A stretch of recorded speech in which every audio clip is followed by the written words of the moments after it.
The New York Times editorial board is out this morning with a 5,000-word essay entitled, "Donald Trump is Unfit to Lead." Here's just a snippet of what the Times editorial board writes about the former president.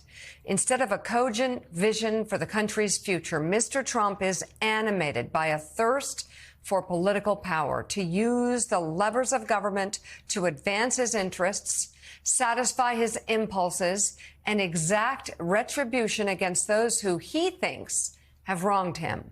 He is, quite simply, unfit to lead. The stakes and significance of the presidency demand a person who has essential qualities and values to earn our trust. And on each one, Donald Trump fails. When someone fails so many foundational tests, you don't give him the most important job in the world. And the majority of Americans would agree with that. And Maura, I'm curious, did the Times board feel the necessity to do this, especially after saying a couple of times that Joe Biden shouldn't run for president? Funny thing is, this has been in the works for far longer than many readers may think. This has been in the works for months, since long before the debate performance that was heard around the world.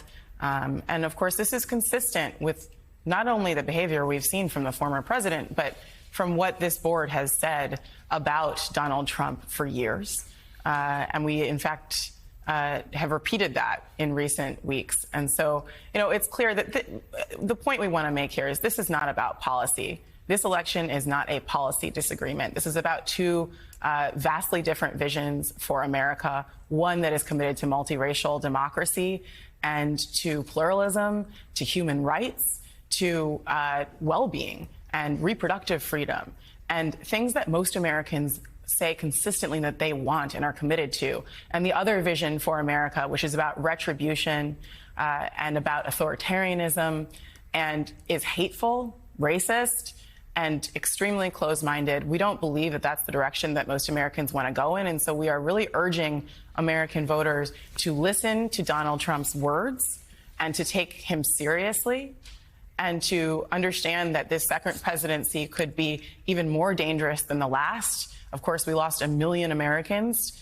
to the COVID virus, and a lot of other horrific events took place under Donald Trump's presidency. His calling folks at Charlottesville who were Nazis fine people. The list goes on. We make the case. I would urge people to read the editorial.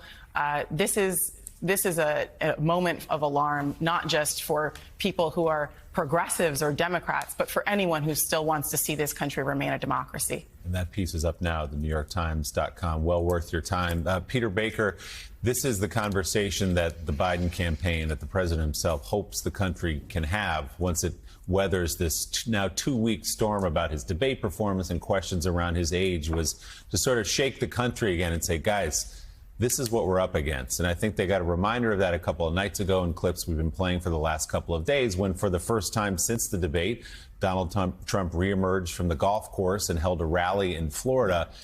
And the country could see again, for the first time since the debate, the ugliness, the insults, the lies, all of the things that he does when he gets up on stage during a rally and say, oh, right, that's the guy. That's the comparison to Joe Biden, and that's where the White House and the campaign hopes this conversation will go. Yeah, I think that's exactly right. First of all, let me just say, for viewers who may not understand exactly how it works, that Mara's editorial section is separate from our news section, so we don't work with the same parts of the paper. And we're on the news side. We don't take positions one way or the other. Obviously, the editorial side is supposed to do that kind of thing. But from the news side, it's clear that this whole debate about Joe Biden is actually a debate about Trump. It's a debate hovering over the question of whether Biden should stay in the race or whether some other Democrat should take the campaign forward. Is this crushing need on the part of Democrats, as they see it, to beat Donald Trump, right? So it's not that they dislike Joe Biden. No Democrat is out there, there are some who are mad at him right now, but broadly speaking, he is popular within his party. The question is whether or not he can prevent what they see as an existential threat from returning to the Oval Office. And that is really driving this conversation, even more than his capacity to do the job. You know, there's actually a second question, is like whether he can be president for 4 years effectively or not. That's subordinate to the question of whether or not he can beat Donald Trump as far as most Democrats in Washington are concerned. New York Times Chief White House Correspondent Peter Baker and member of the New York Times editorial board, Mara Gay. Thank you both very much for being on this morning. And coming up, as the NATO summit continues in Washington, our next guest says world leaders are bracing for Donald Trump's return to the White House. We'll dive into how Europeans are trying to Trump-proof the alliance. That's straight ahead on Morning Joe.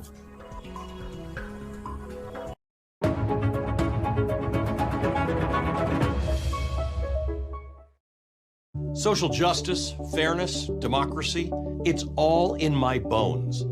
I remember my father running for office in Canada when I was 11. He lost in a landslide, but he explained to me that he never expected to win. It was simply the fact that someone who looked like him could run. That's the spirit of democracy I learned from my family. People getting out there and having their voices heard. And I carry that lesson with me every day.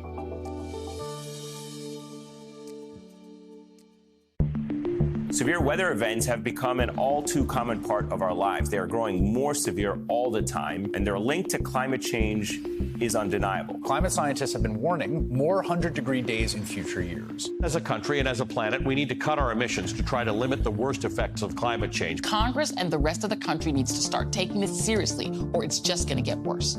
It's how we respond as a global community that's going to define the next chapters of the climate crisis.